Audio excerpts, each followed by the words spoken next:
Bom, pessoal, estamos aqui no segundo Conafisio, o universo online a serviço do conhecimento na fisioterapia. Quero agradecer o convite do meu amigo Júlio para estar aqui falando para vocês, mas em primeiro lugar vou falar um pouquinho sobre como proceder e se comportar nos meios digitais, mas se adequa perfeitamente aos meios formais, escritos, como está no Código de Ética, no nosso Resolução 424 de 2013, a gente vai falar um paralelo sobre isso, como se comportar. Primeiro, parabenizar pelo 13 de outubro, o congresso vai ser nesse período também, e também pelo Outubro Rosa, para a gente fazer a campanha e reforçar a campanha de prevenção ao câncer de mama. Bem, como se comportar nos meios digitais? Basta ler o Código de Ética.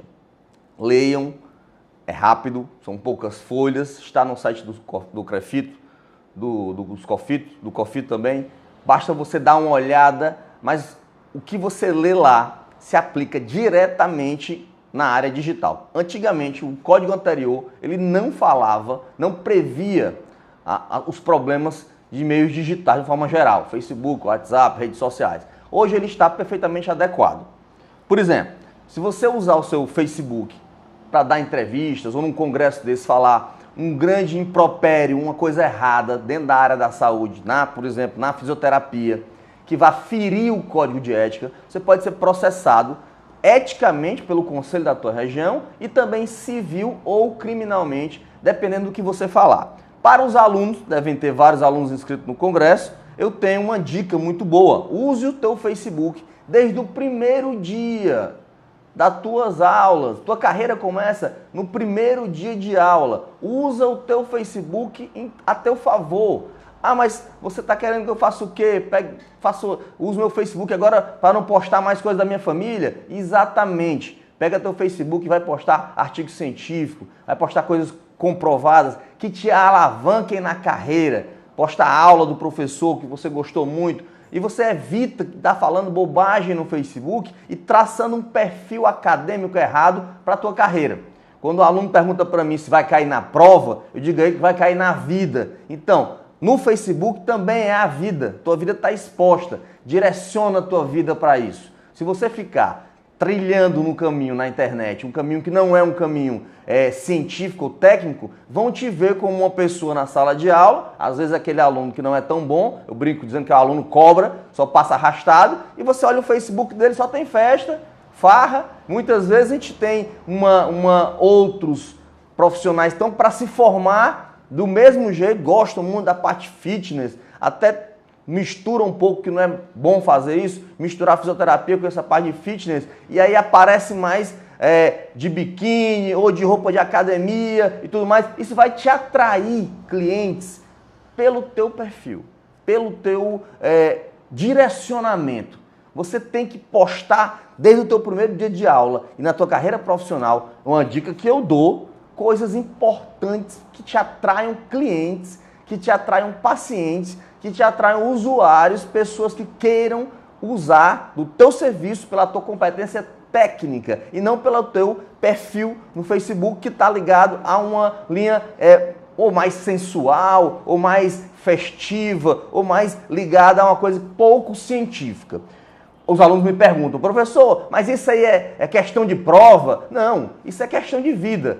Quando você está na sala de aula, quando o professor fala para você, ele não está pensando só na tua prova, está pensando na tua vida. E aos colegas do mesmo jeito. Qualquer colega que der uma entrevista, ou no Facebook, ou postar no WhatsApp, ou fizer uma entrevista na televisão, ele responde no conselho, civil e também criminalmente. Então, abordando o tema Facebook, vamos também para o tema WhatsApp, do mesmo jeito. Eu já vi colegas pagarem indenizações e sociedade civil também, de 32 mil, 52 mil reais por postagens no Facebook e por replicar postagens, por exemplo, no WhatsApp. Um exemplo claro aqui, que dá muito trabalho para a gente, é ficar postando no Facebook títulos que você não tem, coisas que você não tem como comprovar, mais de 2 ou 3 títulos o Código de Ética não permite, tá? E lembrando do WhatsApp, eu queria aqui salientar muito importante um momento que tivemos em Fortaleza, o Dr. Júlio até participou, onde o Neymar se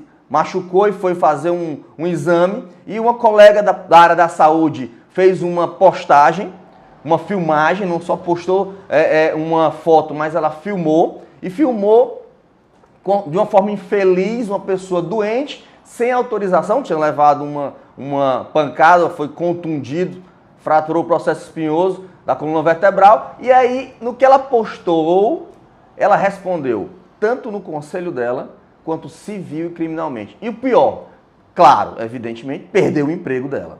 Perdeu o emprego, ficou marcada por isso, tá? Aprendeu da pior forma. Estamos aqui para lhe explicar da melhor forma como reagir nas redes sociais. Reaja se comportando para tentar manter um perfil que você atraia bons clientes para você. Pessoas que tenham a ver com o perfil da tua clínica, da tua especialidade, do teu trabalho. Bem, com o WhatsApp, da mesma forma, se você pegar uma postagem preconceituosa ou uma postagem que tenha a ver com problemas criminais e replicá-la, você responde do mesmo jeito, tanto aqui no conselho quanto civil e criminalmente. O pior disso é que queima, vamos dizer assim, a tua imagem nesses meios de comunicação e também vai manchar o teu currículo, a tua pasta aqui no conselho, vai manchar a tua carteirinha tipo livro, vai registrar uma advertência, uma repreensão, uma multa, pode ser até 10 anuidades do conselho e até suspensão e também cassação do registro profissional, dependendo da gravidade da infração. Bom, com relação à pesquisa e aquelas fotos que se tiram o tempo inteiro, eu estou lá com meus colegas, vou tirar foto em conjunto. Não há nenhum problema. Mas quando envolvem pacientes e quando envolve pesquisa, ou não envolve pesquisa, mas envolve pacientes, nós temos que tomar muito cuidado. O código de ética ele é claro e qualquer código também que envolva ética em pesquisa, ele é claro. Ele diz que para poder postar qualquer coisa de inimputáveis, crianças, menores de idade, pacientes que tenham deficiência de qualquer forma, que não tiverem lá condições de autorizar, você tem que ter um termo de conhecimento livre e esclarecido, dizer para ele que ele vai ser postado. E nas crianças, nos menores de idade, colocar uma tarja sobre os seus olhos em todos os casos. Não é só naquele caso de pesquisa científica, esse é obrigatório, passa pelo comitê de ética, vai estar a tarja lá. É também naqueles casos onde você vai tirar uma foto com o teu paciente e posta. Qual é o problema disso? A mãe estava lá do lado, mas ele não tem só mãe. Ele é inimputável muitas vezes, tem uma mãe e tem um pai, e o pai é separado da mãe, e os dois é que cuidam da criança. Ou ela tem a guarda, mas ele é pai e é responsável. Então isso pode dar um problema para a tua instituição, para você, tá? E levar um processo ético e um processo civil. Por quê? Só porque você não colocou a tarja no olho ou você não pediu por escrito do pai e da mãe para poder exibir aquela foto mesmo com a tarja. Então a gente precisa se proteger. O código de ética nada mais é do que uma salvaguarda para você. É uma organização ética e moral de uma profissão para poder ajudar a gente a te proteger. O conselho ele tem uma função, uma missão prepúcia, que é a fiscalização, e vai estar o tempo inteiro tentando te ajudar a seguir o caminho correto. Qualquer dúvida, você liga para o conselho, acessa o site e tudo mais. Quando você tiver dúvida e for proceder de forma errada, o conselho, infelizmente, depois que você fez o ato, ele não pode mais te ajudar se estiver errado. O conselho ele existe como órgão de controle social para proteger a população dos maus profissionais. Aqui o CREFIT 6, que é o estado do Ceará, faz tudo para ajudar os profissionais. Mas se o profissional tem ou fez uma atitude incorreta, a gente não tem como ajudá-lo, a não ser chamá-lo, adverti-lo, ou no caso, mostrá-lo o artigo do Código de Ética que ele infringiu e reeducá-lo. Muitas vezes passa por um processo ético para isso. Um caso clássico das redes sociais e também televisão, um dia eu estava chegando ao conselho, o telefone toca um programa daqueles ao meio-dia, e aí ao meio-dia o programa sempre exibe aquelas matérias sensacionalistas, né? E aí tinha havido um problema no hospital, onde uma paciente tinha refraturado o ombro, né? O braço. E aí o que aconteceu? Essa paciente, ela era uma senhora de idade, estava acamada, e aí a família dela começou a investigar, a família mesmo, e começou a ver quem era, perguntar, os profissionais tinham sido que atenderam aquela paciente. E por acaso, o último profissional que atendeu aquela paciente era um fisioterapeuta. Mas aí, por surpresa minha, o telefone toca, e na hora que o telefone toca vem a reclamação de um jornalista me pedindo uma ação imediata contra a fisioterapia, no caso o profissional da área, que refraturou o ombro, o braço daquela paciente no âmbito hospitalar. E eu disse a ele, e isso ao vivo, ele na TV, eu no telefone, e me pressionando a tomar uma atitude, o que é que eu faria com essa pessoa nessa situação. Bem, a minha situação, como todos vocês devem reagir da mesma forma quando em pressão, a responder rapidamente, vocês pedem para investigar o caso, ou para saber, ou para se inteirar do caso, e não dão nenhuma resposta. Se tiver acontecido realmente um problema, a gente vai investigar. Foi assim que a gente procedeu. A gente foi investigar, viu que o último atendimento realmente foi num fisioterapeuta, mas que a culpa, isso depois de 1 mês e meio de apuração, investigação e também do direito ao contraditório, que a culpa daquilo tudo não foi do fisioterapeuta, foi de um outro profissional, só que a família só detectou esse problema no ato, no atendimento, após o atendimento, e foi perguntar qual era o profissional, infelizmente era a fisioterapia, e aí achou que era culpada pela refratura. Qual foi o problema? Por que isso gerou a mídia?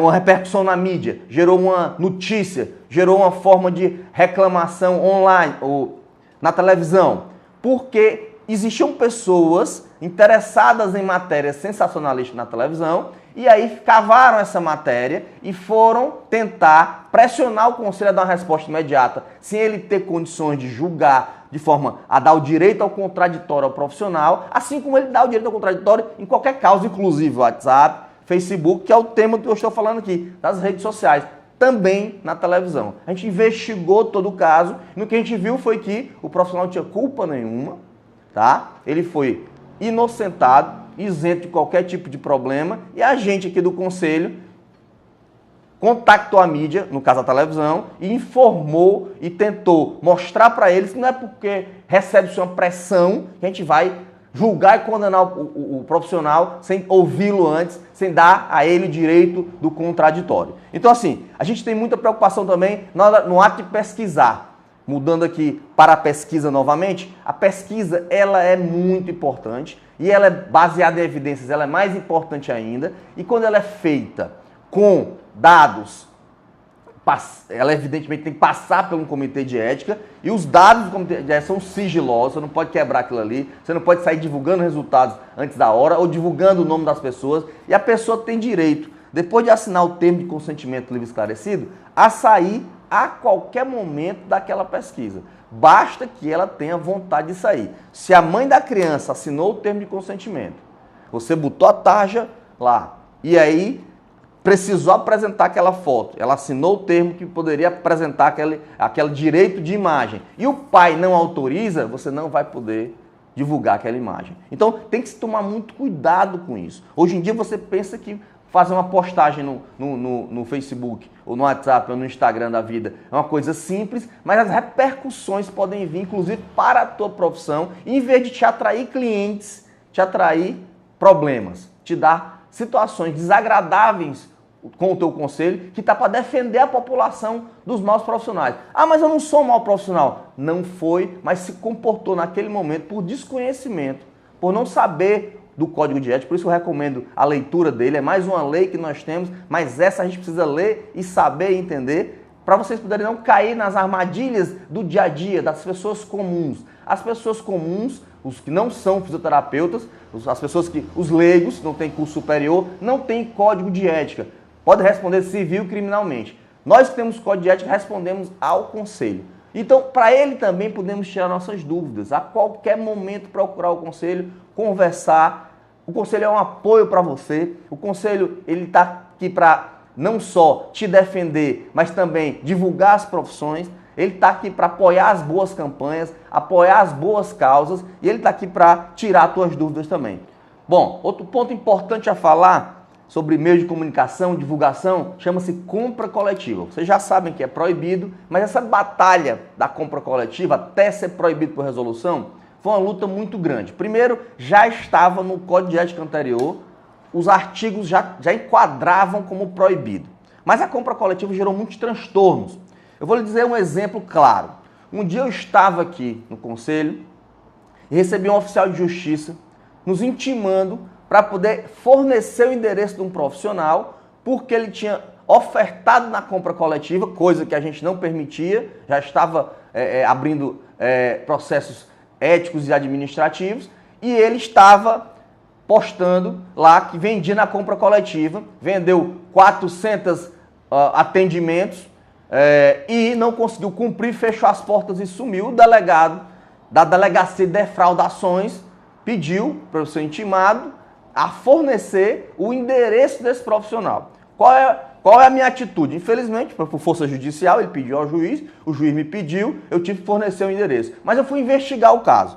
Qual era o problema da compra coletiva que levou esse colega a fechar sua clínica? Primeiro, a compra coletiva está enquadrada como proibida. Por quê?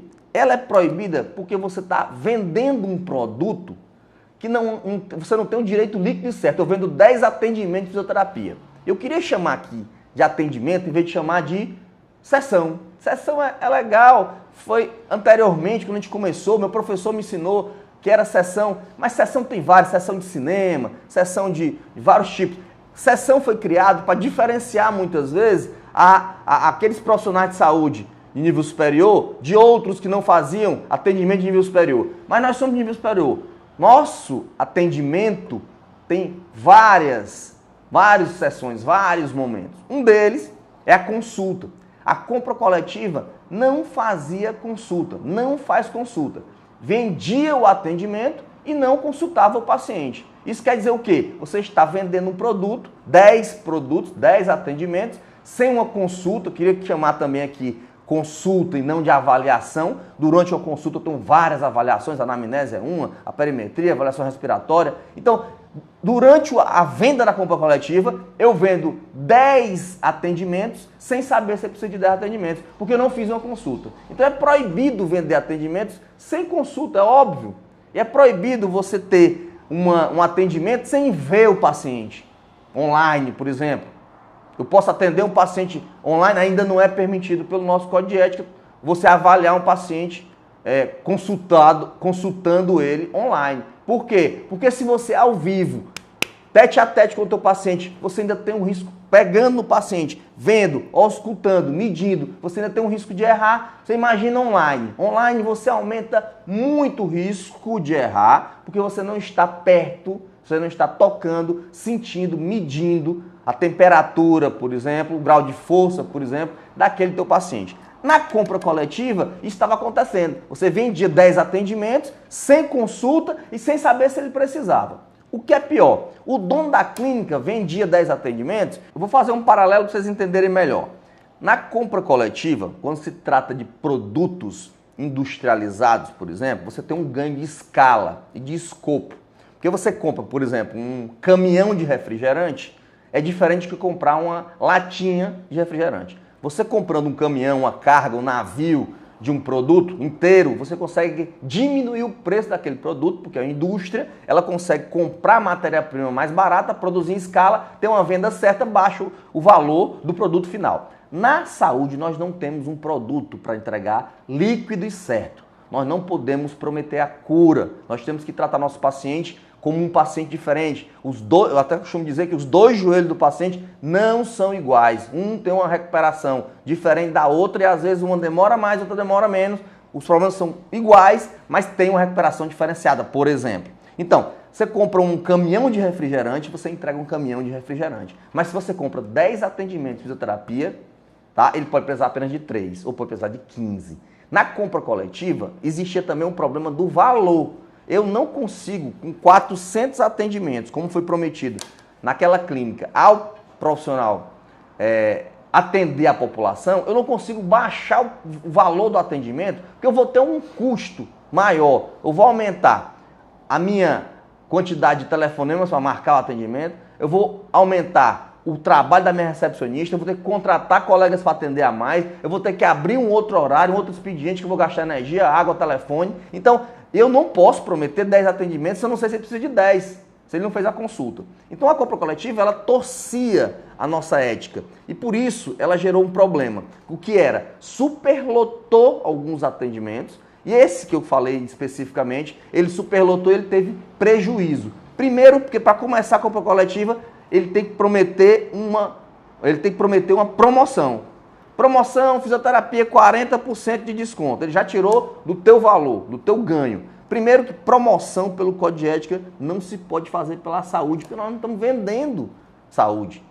Não tem aqui um produto líquido e certo. A saúde é um bem que você não pode ficar comercializando de forma banal. Então, o produto saúde não pode ser vendido com desconto e anunciado com desconto.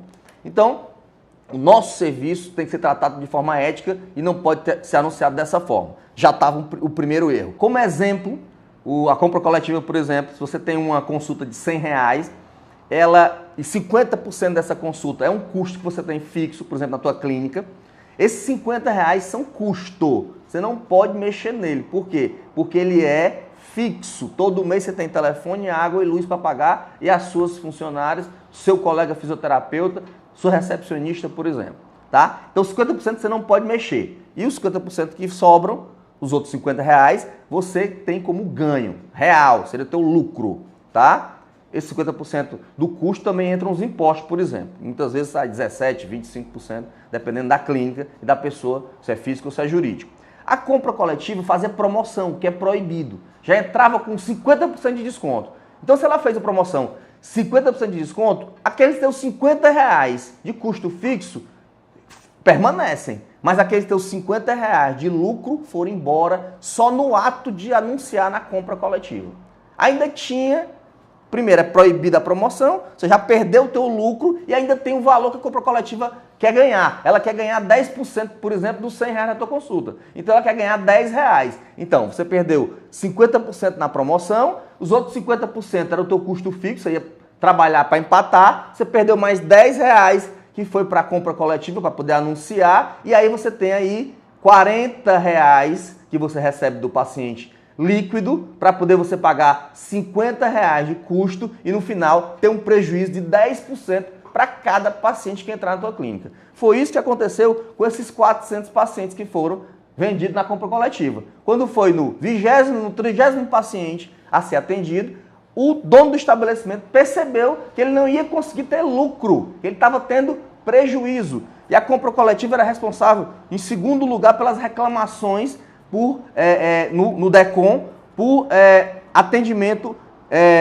ruim ao próprio. A pessoa que adquire a compra coletiva não tem problema, mas a pessoa que vende a compra coletiva, no caso o fisioterapeuta, estava quebrando. E não foi por isso que o Código de Ética foi adaptado a isso, foi porque ele é antiético no ato de vender. Você tem que vender consultando, você tem que fazer teu atendimento vendo o teu paciente, presencialmente com o teu paciente. E a compra coletiva era contra tudo isso e ainda gerava um grande prejuízo. Bom, queria aproveitar, já que eu falei sobre o Código de Ética, deixar um link do COFITO, www.cofito.org.br, também pode ser do CREFITO 6, crefito6.org.br, onde você vai baixar o Código de Ética e vai lê-lo, interpretá-lo com tranquilidade, conhecê-lo com muita paciência. Você pode ler e reler umas 3 vezes e tirar dúvidas no seu conselho. Um grande abraço.